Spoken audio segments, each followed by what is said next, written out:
Hello, everybody. Um, this is Laurencia. I'm coming to you with a dream today. Right now, it is a little before 3:30 in the morning. I'm gonna tell you a little bit about myself. I was baptized with the Holy Spirit in sometime in February, and I've been in the truth now for about a month. The Lord sends me dreams when I fast. I fast very often. I stay at home with my family. I don't work. I've been out of work since November due to a surgery. So I have a lot of time to spend with the Lord. I get a lot of dreams, but I've never had a dream like this. A little information, you have to excuse my countenance because I've not had any good sleep for the past 2 days, anything over 4 hours. So probably in the last 48 hours, I've had about 7 hours of sleep. So excuse my face puffiness. So the Lord withheld my sleep yesterday about 8 a.m. yesterday. I was able to sleep, and a little after 8, and I was woken up at 12 noon, so it's a little bit less than 4 hours of sleep. I had some stuff to do. I had to take my sister to work and everything, and I was instructed to stay up until tonight. So I finally got in the bed around 9, 10 o'clock. I finally fell asleep, and this is the dream that the Lord sent me. I was getting ready for a party, and I don't go to parties. I stay at home, so this was definitely out of the norm for me.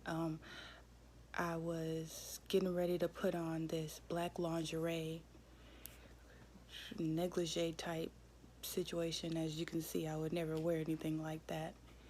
But it had like the thigh-high lace stockings and like the lace G-string and bra attire. And I was getting ready to go to a party. And at this party, it was a lot of people, like it was like Beverly Hills type party. There was a pool there. I remember a basketball player being in the pool, and he was stretching out, like showing how tall he is and saying he was bigger than the pool.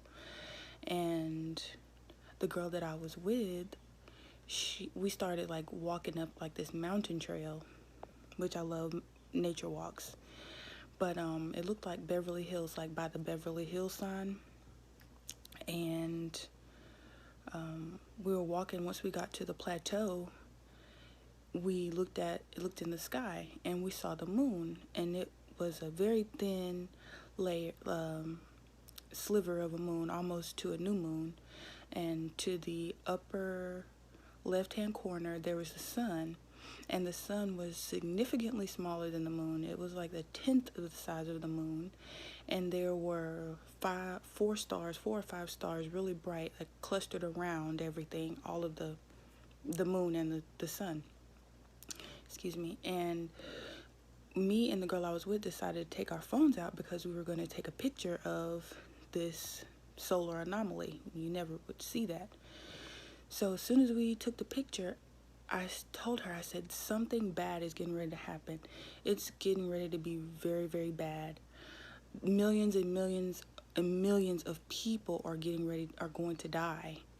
And as soon as I told her that, bodies just started falling out of the sky. And it turned from being on this mountain, on this in Beverly Hills, to walking into this facility, like a stainless steel facility. As I was walking in with a group of people, I was just saying, Lord, help me, Yahweh Bahashim, Yahweh Shai, please protect me, please save me, please, Yahweh Bahashim, Yahweh Shai. And I kept saying it over and over, kept saying his name, calling him over and over. As I was walking through this corridor, it was metal everywhere, just stainless steel everywhere. And once we got inside the facility, to my left, there were big, large vats of,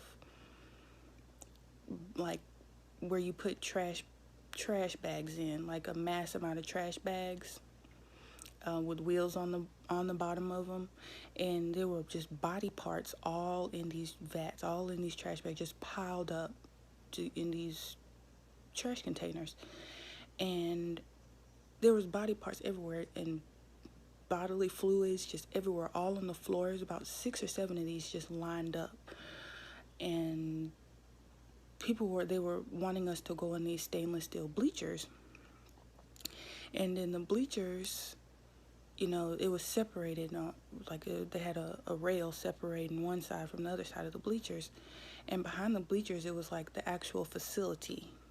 So when people were walking up the bleachers, it was about 200 people in this place at one time total. So a few of the people, as they were walking up the bleachers, they just kept going into the sky. Like the Lord had, as they were walking up, they just kept like rising up and ascending into the sky. Like the Lord had taken them out of the facility. Because it was like a, what do you call them? Coliseum type bleachers on the side of this facility. So they let us know. Well, I tried to call my mom. I had my phone out, and I thought I was sneaking to call my mom. I said, I just want to call her and let her know, because I knew that I would never be leaving this place. I knew that I would die in this place. And I just wanted to call her and tell her that I love her, and that, I would never see her again, and just to hear her voice one last time. So they weren't worried about our cell phones. Like the lady saw me on my phone, and she just kept doing what she was. It was a black lady, working for the facility, and she just kept on doing what she was doing. She wasn't worried about that I had my phone. So I go to call my mom, and I just was saying, like, I should have just stayed at home with my mom. I should have just stayed at home with my mama. Why did I have to come out? Like, I just had so much regret. And so I go to call her, and I put my phone up to my head to hear her, and it's a recorded message. They said, we blocked the signal, ha ha, we blocked the signal, ha ha, we blocked the signal, over and over. And I just felt devastated. I was just absolutely devastated. I knew that I was gonna die. I could not see my mom. I could not talk to my mom and let her know where I was at, tell her I love her, nothing. And on top of that, they were mocking me, laughing at me. So it just felt so real, the regret. I said, I was just in bed with my mom. I was just in the room with my mama. I should have just stayed at home. And it just felt so real, guys. And so the black lady, all I saw was black people. It was only black people. It wasn't any white people going on. So they gave us a black person as like a comfort, to comfort us, to make us feel like everything's okay. And she was saying that you can either go down where the vats were and work and get the body parts together and dispose of the body parts, or you could stay on the bleachers and go into the facility to have a procedure done to sterilize you. And when they sterilize you, they will take your uterus and slice it into make 4 slices into your uterus, like freaking baloney, and you wouldn't be able to have kids. I don't know what they did with the men. I saw one black man up there, but I don't know what they were doing to the males. Maybe to just, cut off their private areas, but I'm not sure. But I decided to get sterilized because I'm 28. I'll be 28 next month, and I don't have any kids. This is my thinking. I don't have any kids, but I said the Lord will heal me when I get into the kingdom, and that way I'll be able to have kids. So I said, well, I'll just do the sterilization, because it was too much. The blood and the bodies and stuff everywhere, it was just too much for me, and I couldn't touch that. I couldn't be around that. So I stayed on the bleachers, and out of the 200 people, about 150 of the people went down to clear the bodies. And so when I asked the lady, I said, how is this procedure going to be? And the girl I was with, I didn't know she was married, but she was like, I'm married, but I'll get the procedure. And the lady was like, no, I don't want to do the procedure on you because you're married.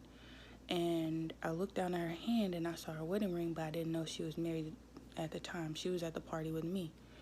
So, and I'm not married.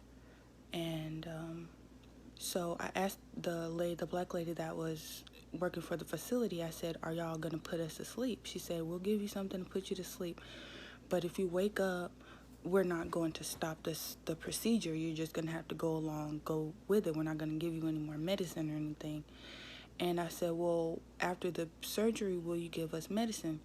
And she said, "Well, the doctors are young. They really don't believe in giving any medicine, and Trump passed this new law that says that you can't have medicine." So the older lady, was three of us, me, a older lady, and the married lady I was with.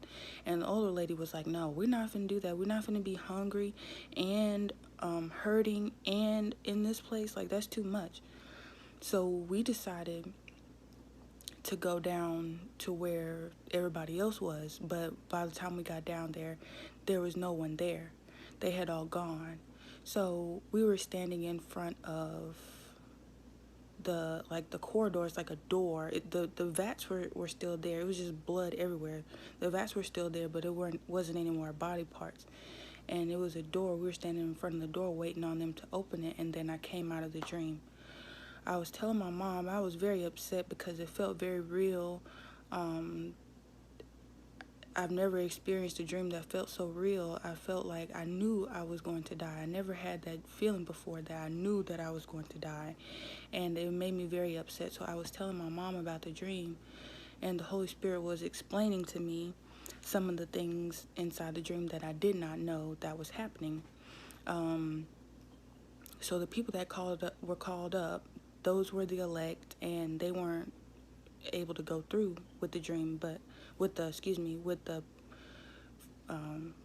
FEMA camp, or the concentration camp. The Lord delivered them from that, but He didn't deliver me from that because He wanted me to see. He wanted me to see what people were going to go through. The 150 people that went down to get rid of the bodies, it was just like in the Holocaust, when the people thought that they were going to go work, and really they were going to the gas chambers and all getting killed. Well, the facility had anticipated more people would want to go deal with other people's like dead bodies instead of getting something done to their own body. So they anticipated those people to go down, the majority of the people to go down there, and they automatically slaughtered those people. Just, I don't know how they did it, but they were all dead by the time I made it down there. That's why they were gone, because they had been taken to another part of the facility and all slaughtered and killed. The purpose of the people that had set back, they only needed a small amount of people to get rid of the body parts anyway. They didn't need 150 people to move the body parts. They only needed about 50 people to move the body parts. And they had said they were going to sterilize us to make us weak so that we won't live long. They weren't going to give us any antibiotics after the surgery. They weren't going to give us any pain pills. We were just going to be like wounded and bleeding and doing this work for them, and then we would die certainly like shortly after we got rid of the dead bodies and did all the work that they needed us to do. We were going to die right after that due to our surgery. And even if we didn't die, that we would be easy to kill. They would starve us and do all kinds of things to us, and we would die anyway. And then they would move in another group of 200 people and start the process all over again. So the 50 people moved. They got rid of the 50 people before, and the 150 people that got killed in the batch with the 50 people. So it was just disgusting. It's mass genocide that's coming. They're planning to get rid of a lot of black people. That's how a lot of the 2/3 are going to die. They're going to be sent to these concentration camps and just killed by the masses, by hundreds, by thousands, millions of people getting killed at systematically in these FEMA camps, these concentration camps. And the Lord is not done. He's still holding my sleep. So, I'm extending my fast. This is the 5th day. I'm extending it through the weekend. I believe it's going to be a 21-day fast, but I will be uploading more videos and dreams as the Lord sends them to me. So I'd like to thank you so much for listening. All praises, of course, to Yahweh Bahashem, Yahweh Shai, Bahashem Rakakodash, and may He bless you and keep you at all times.